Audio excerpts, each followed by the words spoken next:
Hey guys, how long has it been since my last video? It's been quite a while, It's been like kind of 6, 7 months. I don't know, but compared to like the last video I made, my life has completely changed. I have so many new fragrances now. There's also fragrances I kind of had to leave behind. Because when you move as a fragrance collector, it's not always easy, You cannot really take all of it. You just kind of have to prioritize what you want to take. But that doesn't matter today because today, in the first video of the year, I think, we're gonna be ranking some fragrances on a tier list. And you might be wondering, what kind of fragrances are you gonna be ranking today? Are they gonna be winter, summer, designer, niche? There is no specific type today. It's gonna be completely random. Some popular, some more niched, winter, designer, just all types. So let's get started. All right, we'll be starting off with the quote-unquote king of fragrances, Creed Aventus. Now, this is the most popular niche fragrance of all time, like no question about it. It's iconic. However, as time has gone on, there's been so many new alternatives to it, some more cheaper, some around the same price or even more expensive. So when you consider it's not unique anymore, it does not perform great, plus the expensive pricing it's got,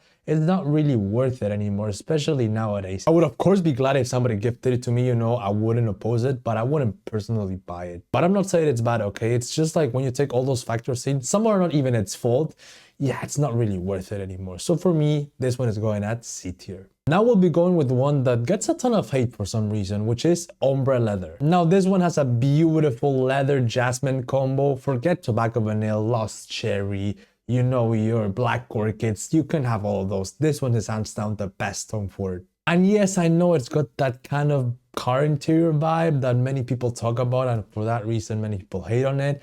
But for me, that makes it so masculine and it's just so good. This one will boost your confidence. It will give you compliments. Yes, it's not for everyone, but for me, this is fantastic. Also, one of the better performers from Tom Ford. So this one is going at A tier. Now this release for me is just so underrated. We're gonna be talking about Ravan Invictus Parfum. This one is a marine lavender soapy fragrance. It's still got that soapy Invictus vibe into it.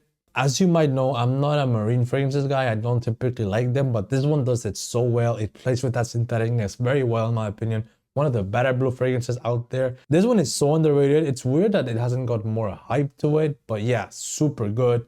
This one is going at A tier. Now we'll be talking about Dior Tobacular. Now this one is a very honey, syrupy tobacco scent. It's got plum as well, which kind of gives it a bit of fruitiness. It is slightly smoky too, which gives it a bit more uniqueness. If you like scents like Serge of Naxos, it's kind of a bit like that, but this one is kind of its father in my opinion. It's better. It is mature, but it's playful at the same time, which I absolutely enjoy. It performs great. It's a great wintertime scent. The best Dior fragrance in my opinion. This one is going at S tier. Now we'll be talking about another classic Terre d'Hermès Eau de Toilette. This one is vetiver, like a lot of vetiver. This one has so much vetiver. If you don't like vetiver, you're cooked. You've probably smelled this one by now. It's just so iconic. It's been out for the longest now. It's vetiver, it's orange, it's grapefruit. It's just fantastic in my opinion. It might be too mature for some people, and I get that. It's a very mature scent, but still for me, this is an absolute classic. It's versatile and a masterpiece that kind of stands the test of time. For me, this one's gonna go at B tier. If you haven't heard about this next fragrance, you're definitely living under a rock. Louis Vuitton Imagination. Now this one, I get the hype, I get the hype it's getting, like it's super good. Even before the hype, I had still smelled it and yeah, I mean, it was just fantastic. Definitely the top 3 Louis Vuitton fragrances. Citrusy, ginger, tea, the tea gives it its elegance, its uniqueness. I just love it. And I know it's not unique anymore because there's so many alternatives now, but it still conserves its elegance, its versatility, its good performance. For some, this is the best Louis Vuitton fragrance, but for me, it isn't. It's still super good, amazing. This one is going at S tier as well. Now, the next one I'm going to be talking about here is Micallef Desert Toxic La Intense. Now, this is a fragrance I fell in love with a couple of months ago. In fact, I have it right here. This is fantastic. This is cardamom, cinnamon, it's spicy, it has hints of mint, which kind of balances it out. It is versatile, but it's better suited for the colder weather. This is a compliment magnet. I mean, when I first smelled it, it was good. This is nice.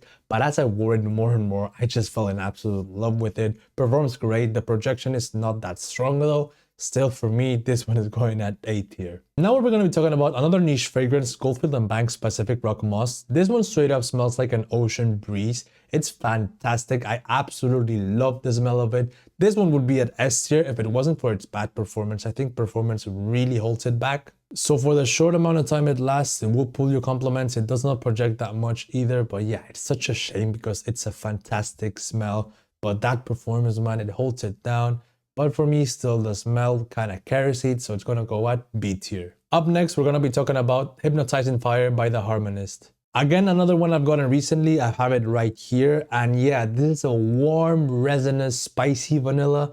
It's just so good. It's been getting a bit of hype recently, and I can kind of see why. It's definitely one of the sexiest, if not like the sexiest fragrance in my entire collection. This one lasts for a very long amount of time, but since it's a parfum, it does not project that much. That's why I kind of like to save it more for dates. But it for sure smells super good. Will pull you so many compliments. Like, it's just fantastic. S tier for sure. Now we're going to be talking about another classic, Jean Paul Gaultier Le Male Eau de Toilette. Now this one is my guilty pleasure. When I used to have it with me, I used to wear it constantly. I do still have it, just not here with me anymore. I didn't bring it in my travel, but I'll definitely bring it at some point because it's just so good. It has those fresh elements from the mint and the lavender, plus some sweetness from the vanilla, some spices from the cinnamon. It's got that balance between freshness and sweetness that I absolutely love. I don't care if you call it outdated because I just think this is fantastic. This DNA is iconic. I'm a sucker for this DNA. This one's gonna go at A tier. Now this is gonna be controversial, but Mancera Red Tobacco. For me, yes, it's a beast mode. No doubt about that. Its performance is amazing, but it smells like ashtray for me. Yes, in the air is okay. It's not even good. It's just okay. I just don't think it's worth it.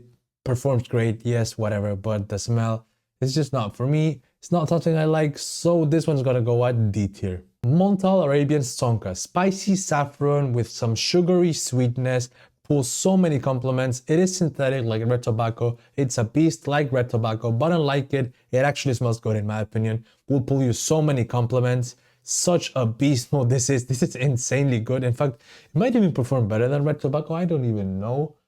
Yeah, it's definitely close between those two. This one's for sure going at A tier. Now we're gonna be talking about another one that I don't really like that much, which is Dolce & Gabbana Light Blue Eau Intense. Now this is the fragrance that started my rejection towards marine fragrances, to me thinking that they're overly masculine, synthetic, that they don't work for me. Everybody hyped this fragrance up, and when I smelled it, I didn't get it. Like, it was just not good for me. It smelled like Roach & X for me, no, but like it was just so synthetic and kind of overly masculine. Like the marine notes just ruined everything for me. Plus it does not even perform well. So yeah, this is one that I just don't like. It's again gonna go at D tier. For the final fragrance of this video, we're gonna be talking about Azzaro The Most Wanted Intense. Now this fragrance specifically is very different compared to the rest of the Most Wanted line, which is just this warm, sweet scent. This one instead is a citrusy lavender scent, kind of similar to Phantom. It reminds me a lot of it, but with a slightly mossy take into it, which I kind of enjoy. I don't like Phantom, I think it's a synthetic mess, but this one is actually a bit more enjoyable. Still nothing unique, nothing special. Will pull your compliments definitely. It's versatile. I'm just trying to say that for me this is pretty average. There's nothing to really go wow about it, so it's just gonna go at C tier. So this is how the final tier list looks, and as you can see, it's a pretty random selection of fragrances here.